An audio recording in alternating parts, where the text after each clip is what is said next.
Praise lord. మన ప్రభువును మన రక్షకుడును అయిన యేసుక్రీస్తు అతి పరిశుద్ధ నామమునకు వేలాది వందనాలు, స్తుతులు, స్తోత్రాలు. దేవుని ప్రియ సంఘమైన మీ అందరికీ కూడా ప్రభువునందు శుభములు, బెరాకా బ్లెస్సింగ్స్, బెరాకా ఆశీర్వాదములు అనుదిన క్లుప్త వాక్య ధ్యానములకు మిమ్మల్ని ప్రేమపూర్వకంగా ఆహ్వానిస్తున్నాను. ఈరోజు లేఖన భాగము 2వ సమూయేలు పుస్తకము, మరి 7వ అధ్యాయము 29వ వచనం.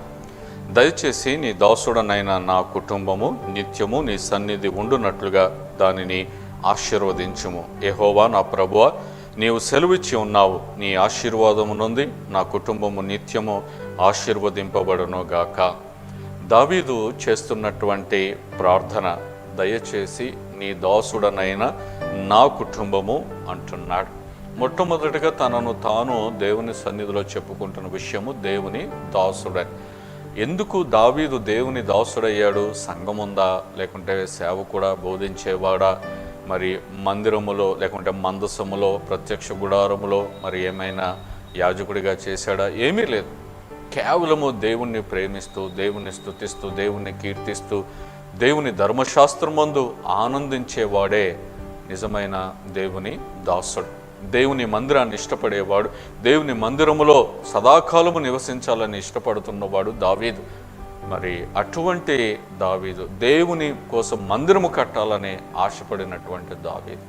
ఇలాగున దావీదు గురించి చెప్పబడిన మాట, దావీదు తన తరము వారికి సేవ చేసే ఆ సేవ రకరకాలుగా ఉంటుంది. కాబట్టి ఇలాంటి వ్యక్తి దేవుని దాసుడుగా ఉంటున్నాడు. కాబట్టి నీ దాసుడనైనా నా కుటుంబం, తన కుటుంబం గురించి ప్రార్థన చేస్తున్నాడు. ఏమని ప్రార్థన చేస్తున్నాడు? ఆస్తులు సంపాదించుకోవాలని, లేకపోతే పొలాలు సంపాదించుకోవాలని, బంగారం సంపాదించుకోవాలని, ఎన్ని తరాలు తినినా తరగని సంపద సంపాదించుకోవాలని కాదు. ఏమి కోరుకుంటున్నాడు? ఒక శ్రేష్టమైన ప్రార్థన చేస్తున్నాడు. నా కుటుంబము నిత్యము నీ సన్నిధిని ఉండునట్లుగా దానిని ఆశీర్వదించము అని అంటున్నాడు.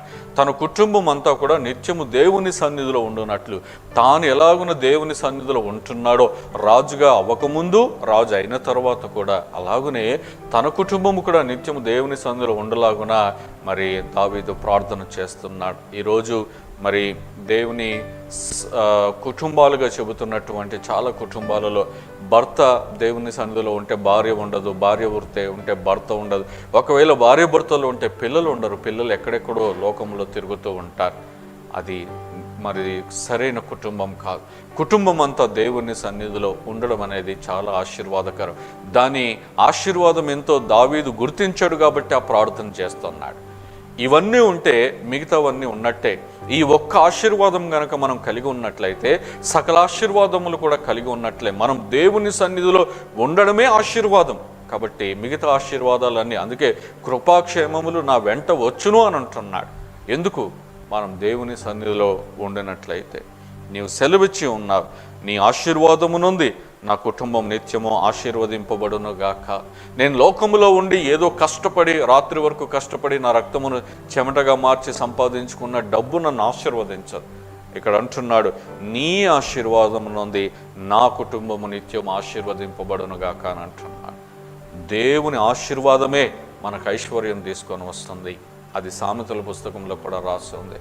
కాబట్టి దేవుని ప్రియ జనాంగమా, కుటుంబం అంతా కూడా దేవుని సన్నిధిలో ఉండటం అనేది చాలా ప్రాముఖ్యమైన విషయం. అక్కడే మనకు ఆశీర్వాదం ఉంటుంది. ఈరోజు నీ కుటుంబము దేవుని సన్నిధిలో లేకపోతే తీర్మానం చేసుకో.